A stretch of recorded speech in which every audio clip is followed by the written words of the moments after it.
Hello, you're with Dukascopy TV. As it's the first day of the trading week, it's time to look ahead and see what's in store for the markets this week. Well, to help me cover some of the key events happening over the next 5 days is Michael Hewson of CMC Markets in London. Hi Michael, thanks for joining us today. Now we've got ECB and BOE meetings, UK economic data, and many will be closely watching Dow and S&P 500 to see if they test their all-time highs this week. But at the end of last week though, there was a lot of talk about buying the euro. Will the talk continue in the coming days, do you think? I've been rather perplexed by this euro buying, and you can talk about the fact that the European Central Bank's balance sheet is not expanding, it's actually getting smaller, and the Fed's is actually getting bigger. But, you know, when you actually look at what's going on in Europe and the fact that aside from Germany, there is no growth, unemployment is basically racing away at record levels, you've got to ask yourself if it's in the interests of the ECB to have the euro at the levels that it's currently trading at.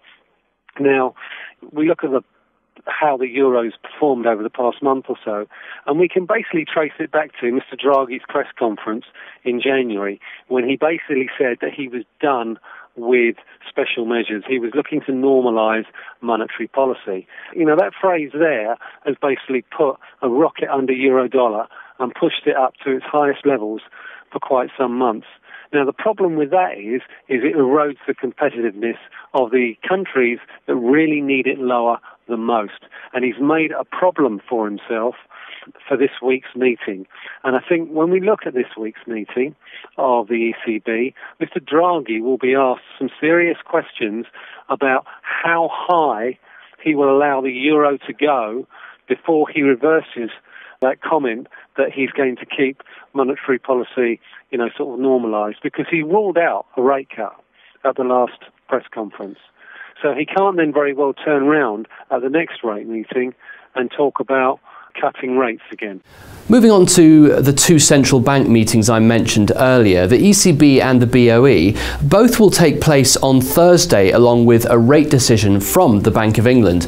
Are you expecting anything new to come out of these meetings? No, I'm not. I'm not expecting anything to come out of either meeting. I don't think the ECB will change policy. I think the politics in Spain and Italy will take the edge off the euro. We're already seeing that at the moment with bond yields in Spain and Italy pushing higher. The political situation in Spain is looking very precarious for Mr. Rajoy. The economic data is looking extremely poor, and we've also got the Italian elections later this month, and there is a good chance that we could actually get political gridlock and deadlock in Italy that could actually derail the reform programme. None of that will be good for bond yields. That should actually push the euro down.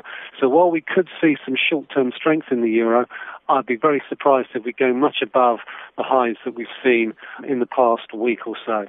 As for sterling, economic data here is likely to continue to disappoint, but again, the Bank of England has pretty much fired all its bullets with respect to further easing. It will basically continue its funding for lending scheme, but I don't expect any future change to monetary policy from the ECB or the Bank of England at this week's meeting. Okay, that's Europe then. What about across the Atlantic? Do you expect the Dow Jones and S&P 500 to hit an all-time high? And what will be the significance of this if they do? I don't think that we will see a breach of the highs of 14,190 in the Dow or 1575 in the S&P. Now, we may see a test of them, but I will be very, very surprised if we go much above them. And the reason for that is essentially the end of this month, we've got the sequester, which is basically the spending cuts that kicks in.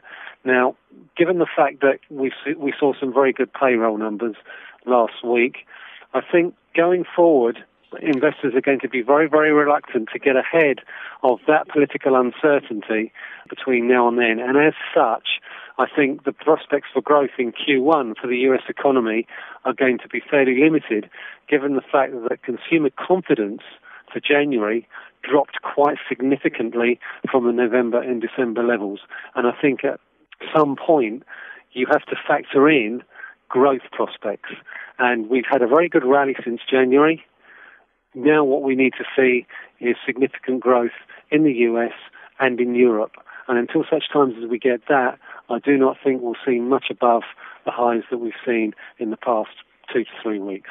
Thanks for joining me. That's all for the moment here on Dukascopy TV. I'll be back tomorrow with the press review, but until then, goodbye.